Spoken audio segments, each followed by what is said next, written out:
Арбаңыздар, барыңыздардын аманчылыгыңыздарды тилеп, токтогон жеримден манасты улай берейин. Биз кече Шооруккандын окуясына келгенбиз. Шооруккан алай тоолорун ашып өткөндө те ылдый жакта Асар деген тоолор бар дейт. Анан бул жагы Бадахшан балык, ылдый жагы те тигил Үндүстанга барып чектешкен, мына ушул аймакта жашаган элдин хан экен. Анан bir günü tağında olturup, tetigil Altaydan sürülüp, Kangaydan, Kıtaydan korkup oop gelgen Kırgız unçukpay koysam, menin jerime gelip, bul jagынан jayloomду koldonup, kıştooma oturup, anın askelgensip, şaarma tolup, dan eginindin barın kımbattatıp, munu şintip jüdötübüydü bizdi, dep kıjırlanıp, kol kurap, anan Çeçender деген батырын баштатып, Гүлтуқан деген балбанын коштоп алып, алайга келип калды эле. Алайга келип эле булар ошол алайды жердеп турган Ошпур менен Ак Балтанын айылын чапты. Булардын 7000дей жылкысын тийип, элин кыйсыпыр түшүрүп, анын үстүнө жана алайды жердеп турган кыргыздар Алтайдан жаңы келген, кайсы жакта кандай эл бар экенин али билбейт. Ошол себептүү Булар соғышқа да даяр эмес, эндекей жаткан болчу да. Эми ошол жерге келип, жанагы Шооруккан кыйсыпырды түшүрүп, кыяматты кылып жатканда, алайда турган кыргыздын баары качып, бозуп, тоого кирип, сай-сайга кирип, алды Анжиянга чейин түшүп келип, анан Ак Балта араңдан зорго жүрүп, манасты тапкан жерде ашатып сөгүп, сенбисти Алтайдан ушул жерге ата бабамдын жери деп атып, оолуктуруп алып келдиң. Кытайдан башка душман жок дедиң эле, кара мына. Колтуктан бир душман кирип, биздин баарыбызды кырып, балабызды, кызыбызды алып, бирин кул кылып, бирин тул кылып, муну ушинтип туткундап кетмей болду. Жылкыбызды тийип, элине эми жетмей болду. Алар кетип кала электе, калабаны салалы, өчүбүздү алалы деп, Ак Балта Манаска келип, муну ушинтип катуу тиет. Манастын жаалы чыгып, анан Анжиянга бүткүл кыргыздын баары чогулуп, тезинен алайга аскеримдин баары келип калсын деп буйрукту берип коюп, өзү баягы эртерээк келип калган аскердин баарын эшитип алып, Шоорукту көздөй жөнөп калды.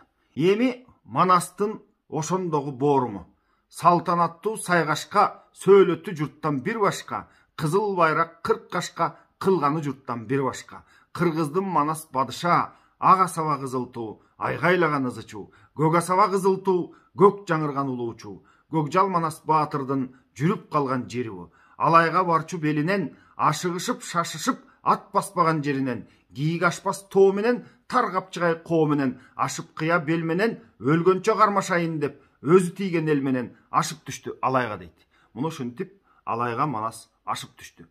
Түшкөнү менен бирок түндө барып калды дейт. Эми түндө жоого тийип, бекер чыгым болбойын, бөөдө канга забын кылбайын. Андан көрө таң атсын, эртең менен ушул Шооруктун колу менен кезигишели деп, ошол түнү өзүнүн аскерин жаткырып ошол жерде түнөттү дейт алайда. Эртеси таң ата, анан колду тизип, Шооруктун колу менен бет келише турушту. Мына ошондо Манас атабыздын жоо жарагын мындайча сүрөттөйт. Эми муну билип алганыбыз жакшы, анткени Манас дегенде көзүбүзгө элестеткенге жакшы, туугандар. Эми Манас атабыздын мылтыгы мындай айтып берет да.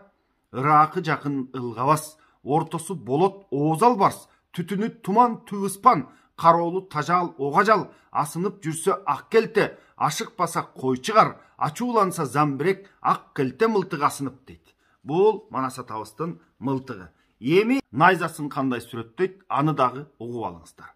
Камыш кыйып каптаган, тарамышка чаптаган, темирин 8 кырдаган, 12 түрлөп сырдаган, бөрү тилмизин чыгарган, уучун ууга суугарган, шамалга тийсе ырдаган, тийген жери ырбаган, чагарак алтын тактырган, душман жакка бактырган. Муну ушундай найзасын камдап Манас атабыз баягы өзүнүн колунун алдында турат. Эми буга кошо кылычынын дагы борумун угуп алыңыздар.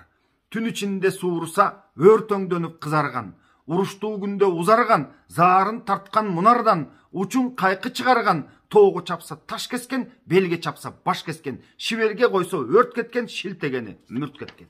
Эми мындан кийин ак куланы минтип айтып берет бизге манасчы Сагынбай атабыз. Эми ушунун баарысын көтөрүп жүргөн ак кулага айранмын дейт да. Анткени өзү көзүнөн башка жери көрүнбөгөн көк зоот темир кийген. Мунун баарын көтөргөн айранмын минген атына өңү кулак кара жал өзгөчө сонун бу бир мал. Кан Жакыптын жылкысы 80 миңге толуптур. Жаш күнүндө Жакыптын Камбарбоз аттуу жылкыда бир айгыры болуптур. Энеси бее кара көк, айта берсе кеби көп. Арстан эрдин мингени ак кула деген аты бар. Айбандан бөлөк заты бар. Чаткаягы чаткалдай, жүрүп берсе чатына жүктүү төө баткандай. Куюшканын кошконго 11 карыш казанды ойноп күлүп аскандай. Камыш кулак сомтуяк, балтыры бала белиндей, басканы сырттын жериндей. Чарайна төшкө тартынып, каруу жарак кар калтын көк темир артынып. Мына Манас атабыз ак кулада муну ушинтип өзүнүн колун баштап Шоорук кандын колуна бет келиши чыга беришти. Шоорук кан тараптан Дөгөшө деген баатыр чыкты дейт. Качыр минген баатыр экен дейт. Качырып келип артынан 4000 аскери эстип алган. Качырып келип Манаска найза сайганда Манаска кудурети жетпей калды аттан ыргыта сайганга дейт да. Баягы найзасы Манастын төшүндөгү чопкут чарайнасына тарс деп тийип такалып туруп калды дейт. Манас баягы анын найзасына кайра тескерисинче ак куланы чаап найзасын матаганда ал атынан ыргып түшүп калды жана минген качырынан. Ыргып түшүп жерден оонап барып кайра тургуча Манас жетип барып кылыч менен башын шыпыра чапты дейт. Башы тоголонуп кетип андан кийин сулк денеси туруп калды. Эми муну көргөндө Шоорук кан өзүнүн эң ишенген кол башчысы баягы чечендерди 12 000 аскер кошуп берип туруп согуш талаасына жөнөттү дейт. Чечендердин колунда Гүлтукан деген баатыр бар эле дейт. Балбан эле. Бул күңгүрөнүп күрсү көтөрчү эле. Өзү жалгыз бир пил минче эле. Күрсүсүн күүлөп пилин минип келе жатканда аны Манас алыстан ак келте менен атып чыкты дейт. Ал эми качырын камчыланып Манаска найзасын мелтирете сунуп келе жаткан чечендер жете келгенде найзасын кагып жиберип кылыч менен бөлө чапты дейт Манас. Мына ошондо Кыргыздын аскерлеринин баарысы Манас деп ураан чакырып муну ушинтип турат. Согуш башталды.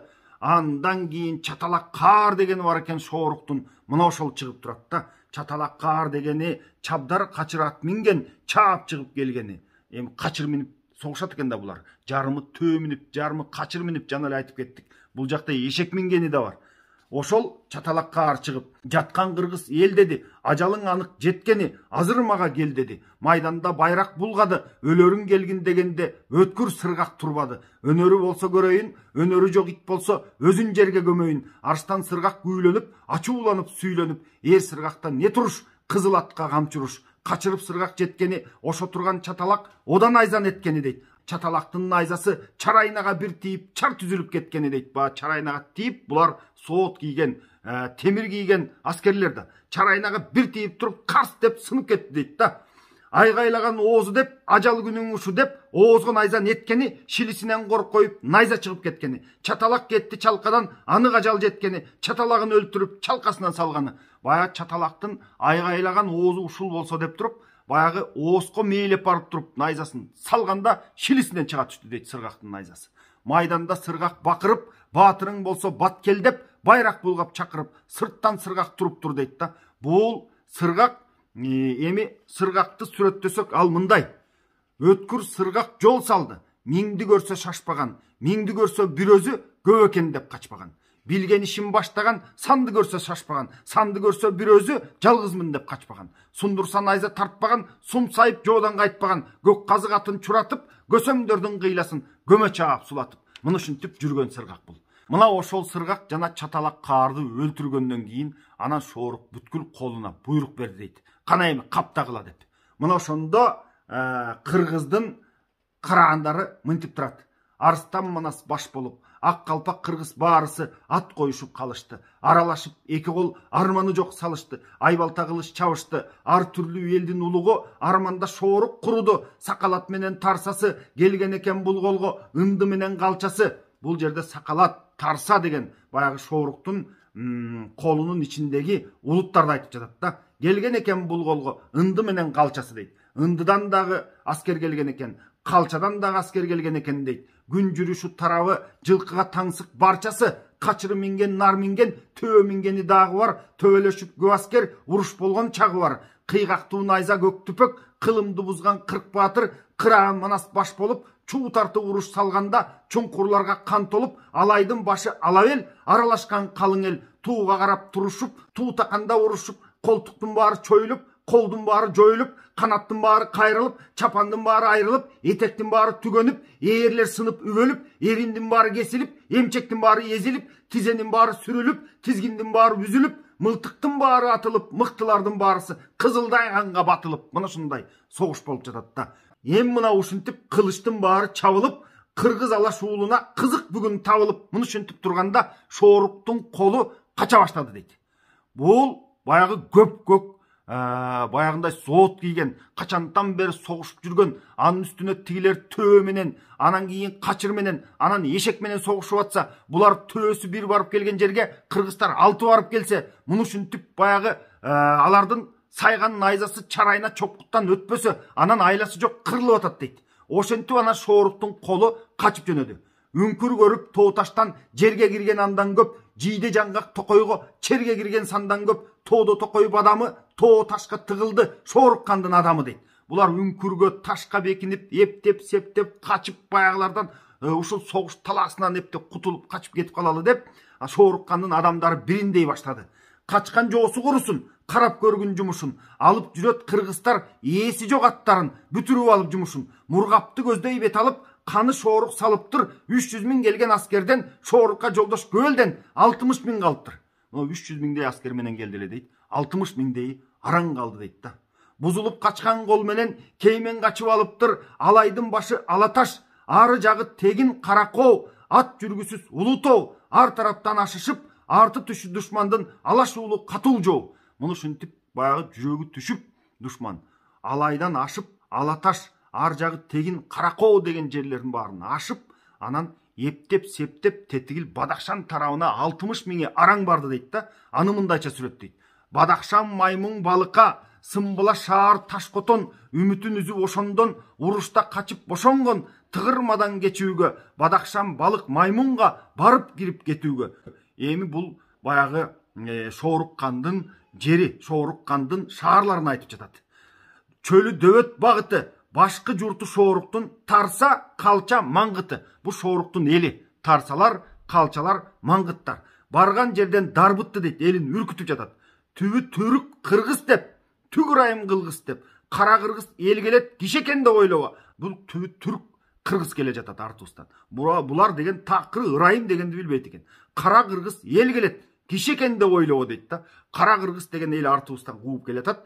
Буларды кишекен деп ойлоба дейт. Аккан дайра сел келет, бири миңден коркпогон баатырды көрүп келдим деп, баш кесүүдөн сезбеген капырды көрүп келдим деп, каранын көрсөң өлөсүң, кача көргүн элим деп, кууган манас баатырдан куруп калган Шоруккан жарым күн мурун барыптыр. 2-3 күндө келер деп камданып качар ой бар. Таң атканда Шоруккан калкы үркүп дооруккан ордосуна барыптыр. Ой боюн айтып салыптыр. Шашкеге калбай ер манас шатырап кирип барыптыр. Эми бул ойлоду. Бай элинин баарын үркүтүп 2-3 күндө артынан келип калат депчи. Анткени булар төө минген эл да. Төө менен качан жетмегиле. 2-3 күндө артыбыздан келип калат. Бул деген кызык эл экен. Бул деген бири миңден коркпогон, муну ушундай баягы башын кесип атсаң да жалтанбаган ушундай эл экен. Артыбыздан келип калат. Булардын колунан жакшылык жок бизге. Качалы деп элинин баарын дарбытып, муну ушинтип турганда манас шашкеге калбай артынан жетип барып калды дейт да. Эми ошол баягы шаарын талап, элин камап, муну ушинтип туруп калышты. Кыргыздын колу бөт барды. Анын үстүнө тетигил Андижандан манас чакыртып ийген колдун баары жетип келген алиге чейин. Алар дагы келишип, анын үстүнө 100 миңден ашып көбөйүп, муну ушинтип манас тетиги Шоруктун мамлекетин камап калды. Анан эми Шорук эмне деп ойлонуп жатат. Мунусуну сиздерге китептен дагы окуп берейин. Көсөмдөнгөн Шоруккан эми келдесине бармак болду тартып алып эр манастын өзүнө. Ордодо жүргөн 30 кыз окуп жеткен баары да уз, кыйбат баа кийгизип, кылтылдаган жоргаттан 30 бедөө мингизип жасап кыздын баарысын таштады Шоорук намысын. Өз баласы Акылай ойлонсоң кара жан кыйын ошону баштап алышын. Эми Шоорук эсине келип, анан Акылайды баштатып, эми кой, бул манастын алдына тартуумду алып барбасам, элимдин баарын кырып, мамлекетимди кыйсыпырын чыгарып, чаңытып жок кылып ийбесин бизди деп, анан Акылай баяп баратканда өзү Акылай айткан буга. Ата, коюңуз, муну ушундай эл көрдүм, муну ушундай сел көрдүм. Ушул баткак ылайдын ичинде калып калыптырбыз. Ушул ишиңиз жүрүшпөр бекен ата. Барбай эле койсоңузчу, кыргыз деген немеге кол салбай эле койсоңузчу десе болбостон, кызын кагып ал турмак катуу сүйлөп кызына. Ошентип алып туруп колун баштап кетип калган болчу да. Эми ошентип Шоорук эсине келип, анан өзүнүн Акылай кызын баш кылып Манаска тартып алып барып, Манастын баягы ырайымын сурайын деп турат дагы Акылайга жөнөдү. Анан Акылайдын бооруму эми мындай: 16,5 жашы бар, олоңдой кара чачы бар, Тоораттын илими 6 тайпа журтунан арткан экен билими. Эми булардын дин китеби Тоорат болгон экен да. Тал чыбыктай бою бар, салтанатын коюп сал. Кашы кара кыйылган ханга ылайык бу бир жан. Көзү кара коюлган, көргөндүн көрү тоюнган. Ар мүнөзү бир башка, ак тасмадай чоюлган. Тиши байман күрүчтөй, өң шоушагы сыпаты зымга тарткан күмүштөй. Ачык кабак жатык сөз, кубуш мурун марал көз, алма моюн түймө баш, кепичинин такасы жаркыраган жакут таш дейт. Мына ушул Акылай ошол Шооруктун кызы. Кыздардын ичинен бул улуусу болгон экен. Кеч айтып кеткем, Шооруктун 3 уул 2 кызы болгон да. 2 кызынын улуусу ошол Акылай экен. Анан Акылайга минтип айтып турат: Акылай балам деп айтып, башында балам кой дедиң, байкабай туруп бок жедим. Урушпа ата кой дедиң, угуп туруп бок жедим. Эми Акылай Шооруккан тигил кыргызды көсtöй, кыргызды чабам деп баратканда түш көрүп түшүн айтып берген болчу да. Ата, койсоңузчу деген болчу да. Бирок ошону угуп туруп мен тилиңди албай согушка аттанып кеттим эле деп жатат Шооруккан. Угуп туруп бок жедим деп атат да. Тилиңди балам албадым, тигилди капка арманым, тим кетти балам дарманым. Жаным тирүү калса деп тилендим да зарландым. Нуркталып калган элекен, ушу күндө бу кыргыз урушка туулган немекен. Түптөлүп калган элекен, түк качпаган өлүмдөн дүмөкө туулган немекен. Эми Шоорук баягы согушту көргөндөн кийин анан Акылай кызына дагы минтип айтып жатпайбы? Бул кыргыз деген түптүү элекен. Булар согушка көнгөн элекен. Булар баягы нуркталып калган дегени мамлекет болуп калган элекен. Анан жалаң урушка туулган немелер экен булар деп жатат да. Башы кумбул бейжинде, аяк жагы төмөнкү Арал көлдүн жээгинде, кыямы жатыр төмөнкү Кыбылыстан жеринде. Эми муну чечмелеп берейин. Бул кыргыздын дейт, башы кумбул бейжинге четтешип турат экен дейт. Аяк жагы төмөнкү Арал көлдүн жээгинде экен. Кыям жагы дейт Кыбылыстан жеринде экен. Эми балам тилимди алсаң дейт, ат уяты бул сатуу дейт да. Атын саткан уят деп укчу элем дейт. Кыз уяты тартуу деп укчу элем. Эми ошого да карабастан сенден өтүнөм, тилимди алсаң сени Манаска тартуу кылып алып барайын деп турат. Мына ушинтип Шоорук Акылай кызын Манаска тартуу кылып алып бармак болду. Калган окуяны буйруса эртең улантабыз. Бүгүн баарыңыздар менен коштошом, аман туруңуздар.